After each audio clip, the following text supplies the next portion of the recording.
Hello everybody, how's it going? It's me again.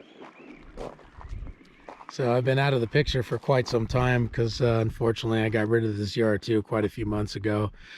So then I ended up picking up a Jeep, 2017 Jeep Rubicon.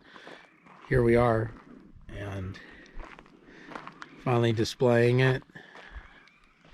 It's not too bad. I'm getting used to it. It's a big change as opposed to the ZR2.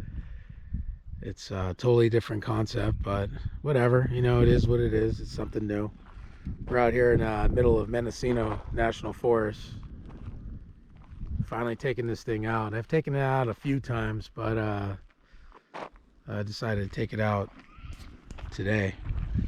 With gas prices and everything, like super expensive. It's tough to go out on the trails right now.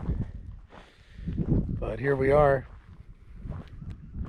checking this place out. This is off of Elk Mountain somewhere. I don't even know where it's at. I just kind of wandered out here and I have no clue where I'm at, but it's Mendocino and it's National Forest, Upper Lake area. But most of the area is all burnt down, unfortunately, and just charred from all the fires. But yeah, that's the new rig.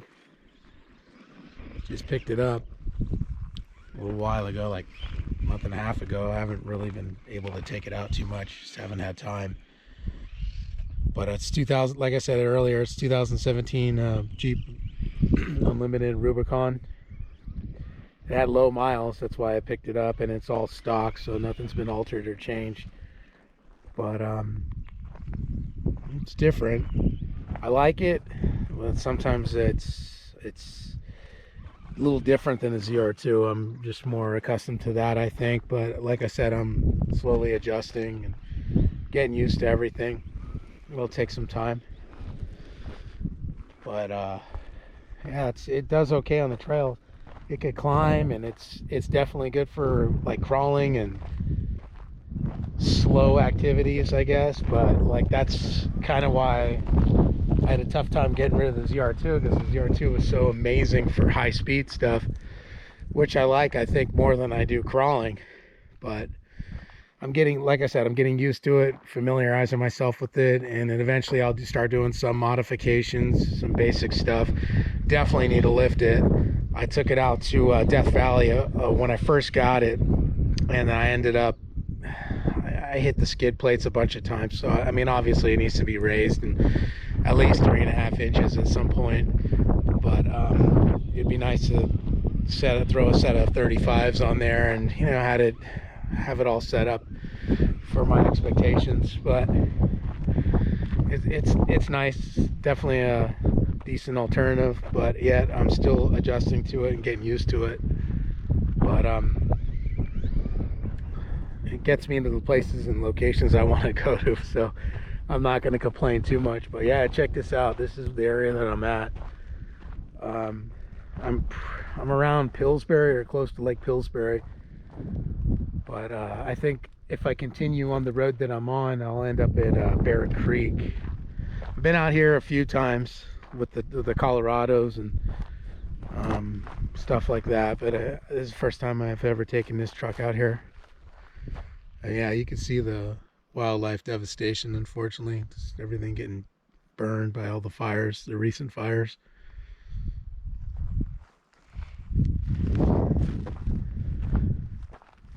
But it's nice to finally get away.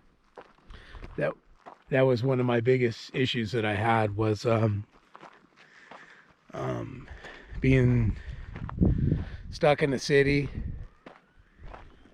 and not having the ability to travel or like go to the places that I want to go to. I want to go out to the woods and away from the city. And that was a struggle for me for the last like 5-6 months. I wasn't able to do that, unfortunately, and it was, man, that was really tough. So I made the decision of just picking this up, and it definitely has its pros and cons. But yeah, the one thing that I really like about this, and I was talking to Rick recently about, is I love that front sway bar disconnect. I know eventually it's probably going to end up breaking, but I mean, to have the ability to disconnect your sway bar is so awesome, because with the ZR2 I never even ran a sway bar, and that was at times it could be like super precarious, especially like traveling on the road, or towing potentially, or possibly. That was always a problem, because I would feel the body roll taking place, and it was kind of sketchy at times. But I really like that ability, being able to disconnect the sway bar with a push of a button. That's pretty cool.